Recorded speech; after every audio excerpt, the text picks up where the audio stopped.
ಆರೋಪಿ ದಯಾನಂದ್ ತನ್ನ ವ್ಯಾಪಾರದ ಅಭಿವೃದ್ಧಿಗಾಗಿ ಮತ್ತು ಸ್ವಾರ್ಥ ಸಾಧನೆಗಾಗಿ ಅನೈತಿಕ ಮಾರ್ಗವನ್ನು ಅನುಸರಿಸಿ ಪ್ರಮೀಳಾ, ಕಾವೇರಿ, ನಂದಿನಿ, ಜಮೀಲಾ ಮತ್ತು ಮಾರ್ಗರೇಟ್ ಎಂಬ 5 ಅಮಾಯಕ ಹೆಣ್ಣುಮಕ್ಕಳ ಮೇಲೆ ವೇಶ್ಯಾವಾಟಿಕೆಯ ಆರೋಪ ಹೊರಿಸಿ ಅವರನ್ನು ಪೊಲೀಸರು ಅಕ್ರಮವಾಗಿ ಬಂಧಿಸುವಂತೆ ಮಾಡಿ ಅದರಿಂದ ಮನನೊಂದ ಯುವತಿಯರು ಆತ್ಮಹತ್ಯೆ ಮಾಡಿಕೊಳ್ಳಲು ಪರೋಕ್ಷವಾಗಿ ಕಾರಣನಾಗಿರುವುದು ಸಾಕ್ಷ್ಯಾಧಾರಗಳಿಂದ ರುಜುವಾತಾಗಿರುವುದರಿಂದ ಐಪಿಸಿ ಸೆಕ್ಷನ್ 304 ಪ್ರಕಾರ ಆರೋಪಿಯನ್ನು ಅಪರಾಧಿ ಎಂದು ತೀರ್ಮಾನಿಸಿ ಘನ ನ್ಯಾಯಾಲಯವು 10 ವರ್ಷಗಳ ಕಠಿಣ ಶಿಕ್ಷೆ ವಿಧಿಸಿದೆ.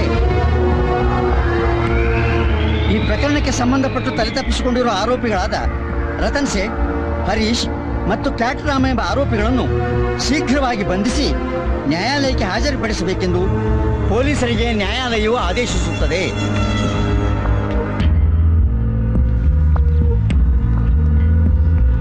ಸರ್, ಏನು?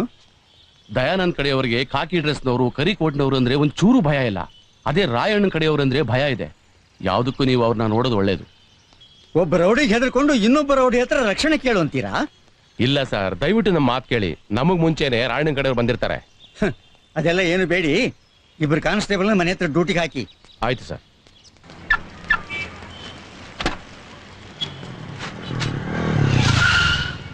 ಸರ್, ಎಕ್ಸ್ಕ್ಯೂಸ್ ಮೈ.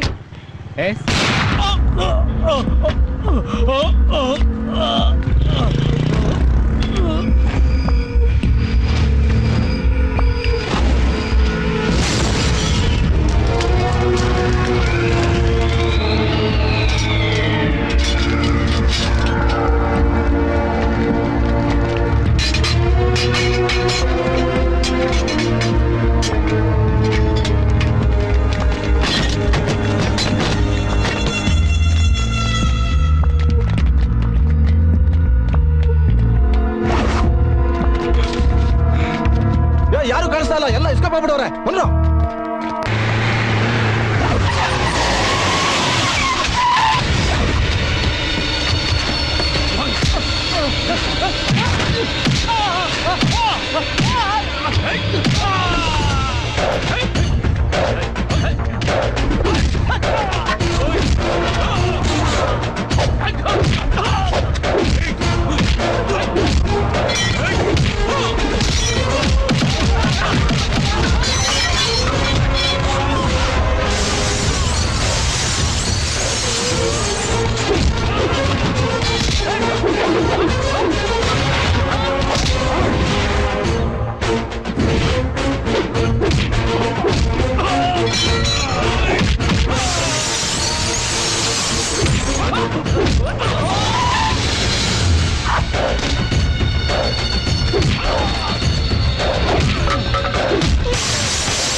ನಾನೇನು ಹೇಳ್ಬೇಕು ಅಂತಿದ್ನೋ ಅದನ್ನ ರಘುವಣ್ಣನೇ ಹೇಳ್ಬಿಟ್ಟಿದ್ದಾರೆ.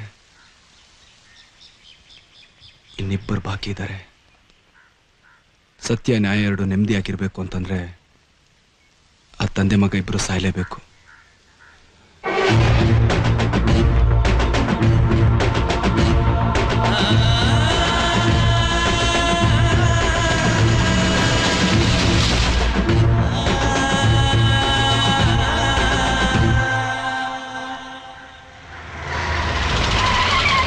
ಸಿಬಿಐ ಆಫೀಸರ್ ಅಮರನಾರಾಯಣ್, ಬಾಂಬೆಯಿಂದ ಬಂದಿದ್ದೇನೆ. ನಮಸ್ಕಾರ. ಕೂತ್ಕೊಳ್ಳಿ ಸರ್. Thank you.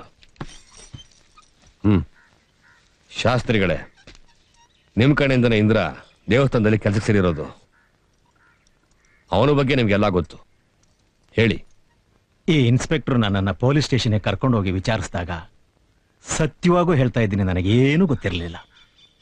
ಆದ್ರೆ ಈಗ ಎಲ್ಲ ಗೊತ್ತು. ಕಮಾನ್, ಟೆಲ್ ಮೀ, ಯಾರವನು? ಈಗ ಎಲ್ಲಿದ್ದಾನೆ? ಹೇಳೋಲ್ಲ. ಏಯ್, ವಯಸ್ಸಲ್ಲಿ ದೊಡ್ಡವರು ಅಂತ ಮರ್ಯಾದೆ ಕೊಡ್ತಾ ಇದ್ದೀನಿ. ನೋಡಿ, ಕೊಲೆ ಮಾಡೋದು ಎಷ್ಟು ಅಪರಾಧನೋ ಮುಚ್ಚಿಡೋದು ಅಷ್ಟೇ ಅಪರಾಧ. ಅವನಿಗಾಗಲೇ 2 ಕೊಲೆ ಮಾಡಿದ್ದಾನೆ. ಇನ್ನು ಎಷ್ಟು ಕೊಲೆ ಮಾಡ್ತಾನೋ ಗೊತ್ತಿಲ್ಲ. ಮಾಡ್ಲಿ. ರೌಡಿಗಳನ್ನ, ಕ್ರಿಮಿನಲ್ಸ್ನ ಪೊಲೀಸ್ನವರು ಶೂಟೌಟ್ ಮಾಡಿ ಬಿಸಾಕಿದ್ರೆ ಅವರನ್ನ ಸನ್ಮಾನಿಸ್ತೀರಾ, ಪ್ರಮೋಷನ್ ಕೊಡ್ತೀರಾ? ಅದೇ ಕ್ರಿಮಿನಲ್ಸ್ನ ಒಬ್ಬ ಸಾಮಾನ್ಯ ವ್ಯಕ್ತಿ ಹೊಡೆದು ಬಿಸಾಕಿದ್ರೆ ಅವನನ್ನ ಗಲ್ಲಿಗೇರ್ಸೋದಿಕ್ಕೆ ಹಗಲು ರಾತ್ರಿ ಹುಡುಕ್ತೀರ. ಇದು ಯಾವ ನ್ಯಾಯ ಸ್ವಾಮಿ? ಇಲ್ಲಿ ಬಂದಿರೋದು ನಿಮ್ ಹರಕತೆ ಕೇಳಕ್ಕಲ್ಲ. ಅವನೆಲ್ಲಿದ್ದಾನೆ ಹೇಳ್ತೀಯ ಇಲ್ವೋ? ಹೇಳೋಲ್ಲ. ನೀನ್ ಹೇಳಿದ್ರು ಹೇಳ್ದೆ ಇದ್ರು ನಾನು ಅವನು ಹಿಡಿದೇ ಬಿಡೋಲ್ಲ. ಜೀವಂತವಾಗಾದ್ರೂ ಸರಿ, ಎನ್ಕೌಂಟರ್ ಮಾಡಿ ಆದ್ರೂ ಸರಿ. Officer, sir, let's go.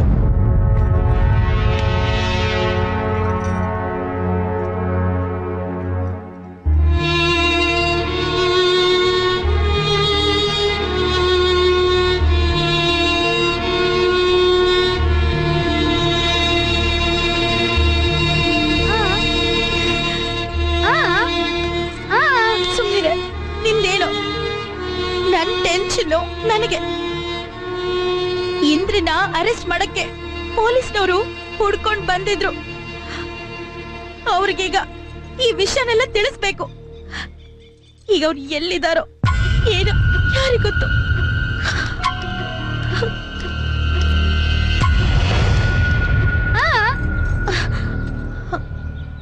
Hello. Hello,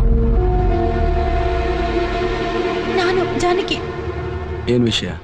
ನಿಮ್ಮನ್ನ ಹುಡ್ಕೊಂಡು ಪೊಲೀಸ್ನವರು ನಮ್ಮ ಮನೆವರೆಗೂ ಬಂದಿದ್ರು. ಅದಕ್ಕೇನೀಗ? ಏನಿಲ್ಲ,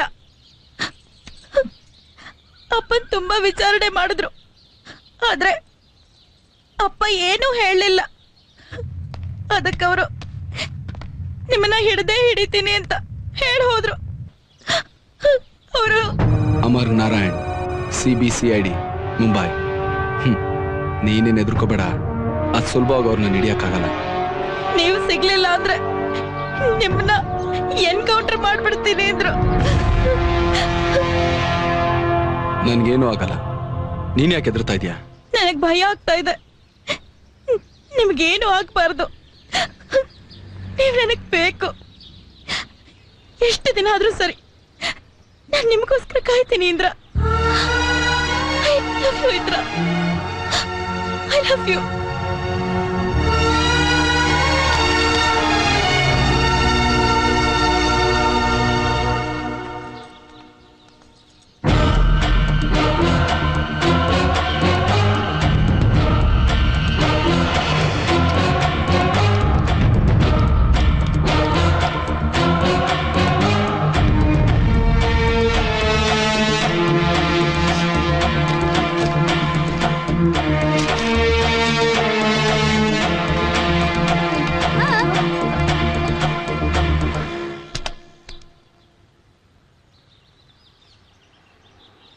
ಹಲೋ, ಇಂದ್ರ ಇದ್ದಾರಾ?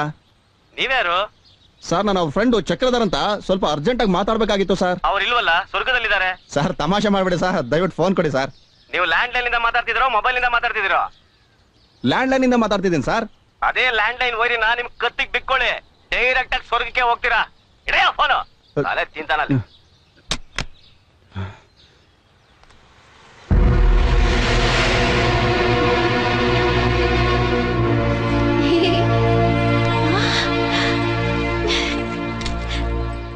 ಚಾಣೆ ಏನ್ ಬೇಕು?